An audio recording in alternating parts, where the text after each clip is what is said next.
The Last of Us, Season 2, Episode 6, titled The Price, the second last episode of this season. And this episode is fantastic because what it does is it fills up the gaps.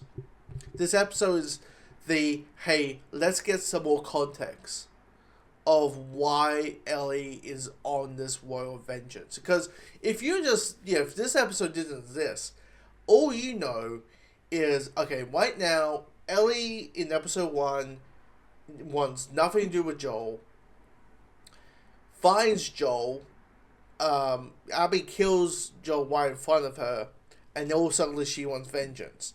What the hell happened? What changed? What was the big difference? And that's what this episode is. It's explaining that change and showing what happened in those years. And this is beautifully done together. I mean, yes, most of it is scenes from the game, and they do change. They do kind of combine a couple of scenes here and there. Ellie's first control is very different. It's not dealing with Regine. It's like a big action sequence. Inside like a abandoned house. No, is it an abandoned house? I think it's like abandoned like country house or something on those lines, or abandoned church, whatever it was. But that's the big difference and all that. But you get this kind of journey, and you just see this friendship or this father-daughter pairing drifting apart. And yes, typical, in natural ways where Ellie is a teenager. When she was 16 or 17. Joel got the birthday cake ready, and walks up to her bedroom and actually walks in of Ellie making out with another girl, and Joel's freaking out. It's the classic cliche of the parent walking on their teenage child, making out, right, or then doing drugs or having loud music or having a tattoo and those situations, and so you have that difference because naturally Joel's freaking out because it's probably also a sense of a parent, right? There are some parents out there who just sees their kid as their kid, and even though Ellie is not related to Joel, Joel treats her like she's Sarah 2.0, and so all he sees is this little girl, and seeing that she's smoking and having a tattoo and having sexual relationships with another woman, it's freaking him out a little bit. It's like, wait, you're too young for this. You're too young for this. And naturally, his response of it, people are going to go a little bit backwards over. A lot of people are going to go, Joel, what the fuck? No, she's not experimenting. This is who she is. And we have to understand that this show, the world stopped at 2003.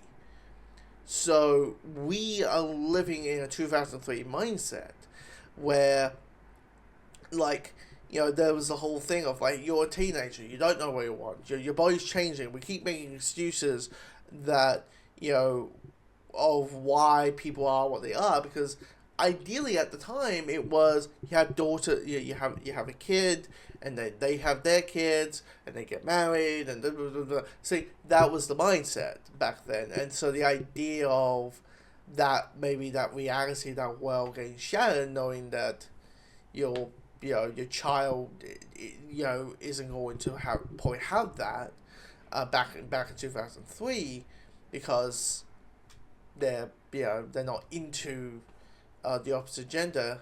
That was a bit of a mind shake. A lot of people acted in that kind of way, and so once again we all have to remember this show stopped. In the world stopped in 2003. So we need to have that mindset, and so him just saying experimentation is the way. What was probably the response of the time. And I do love Ellie's response, which is there was no sex, and it wasn't a fucking experimentation. and plus her immediately apologizing but not apologizing, saying, sorry I was doing drugs, sorry I got a tattoo, and sorry that I made that with a girl, but I'm at the same time not sorry that I did all those things. Um, it adds the typical teenage parent dynamic, but of course it starts adding those ripple effects because Ellie started asking questions of what happened in Salt Lake, and what happens when she finds out is a very different response, a very different. It's very different how she finds out. I was one of the ones that wanted to go after the smuggler and the girl. They said, even if we found her or by some miracle found someone else that's immune, it made no difference. Because the only person who could develop a vaccine is dead. Or by some miracle found someone else that's immune, it made no difference. Found someone else that's immune, it made no difference. Because the only person... Ellie!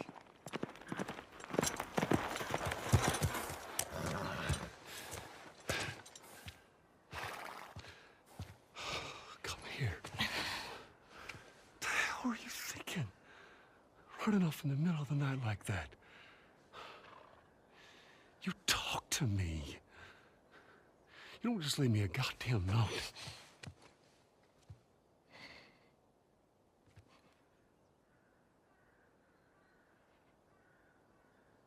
Tell me, what happened here?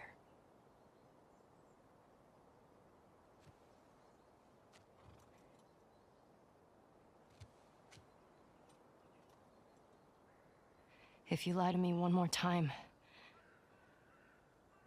I'm gone.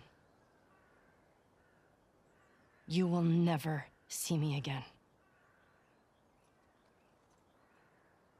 But if you tell me the truth, I'll go back to Jackson.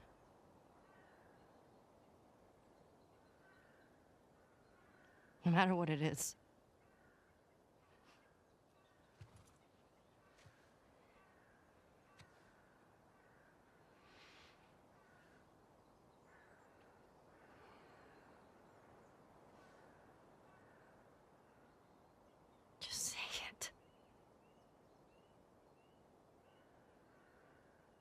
Joel.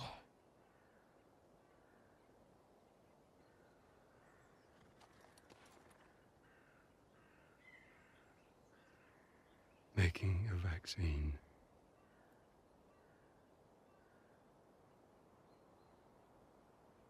would have killed you.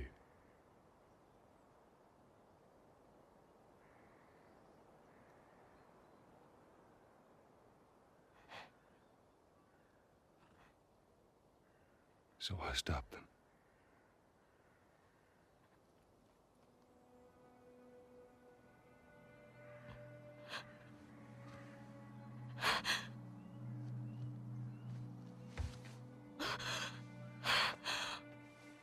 Oh my God.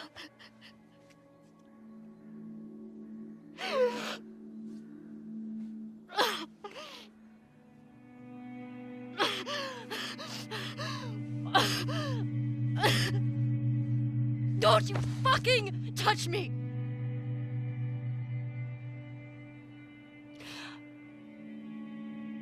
I'll go back. But we're done.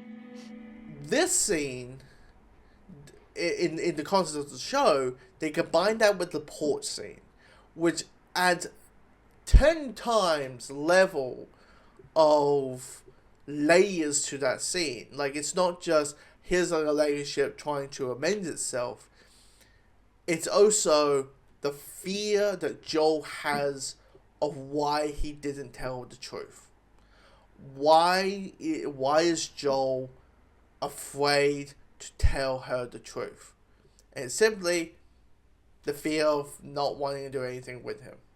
The fear of losing another child. Because once again, he sees Ellie as Sarah 2.0, and he's like, "This is my second chance of being a father." If somehow the Lord gave me a second chance at that moment, I would do it all over again.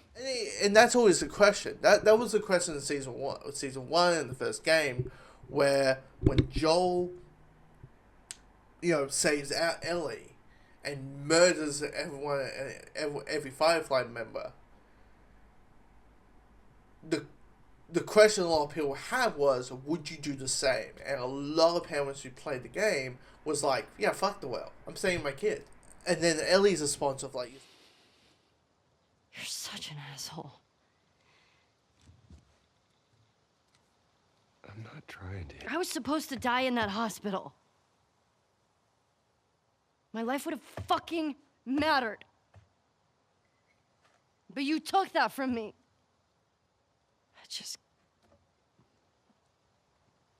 I don't think I can ever forgive you for that.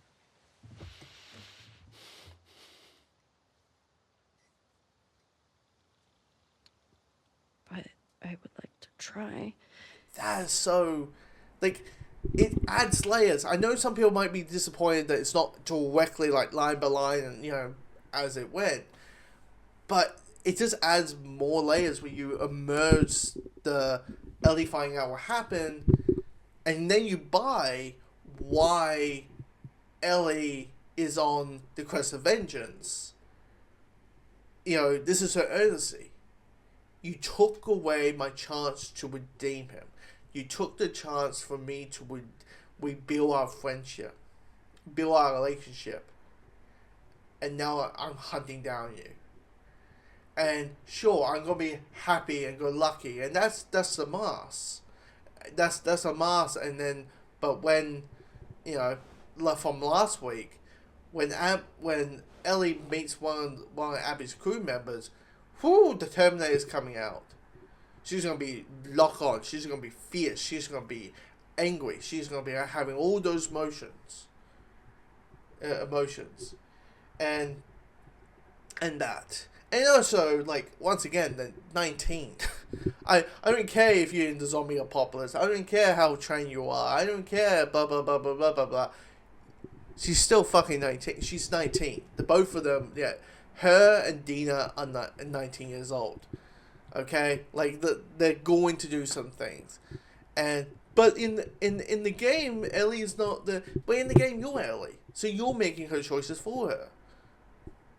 So that's the difference. This is a narrative process. But anyway, comment below. Let me know what you thought of this episode.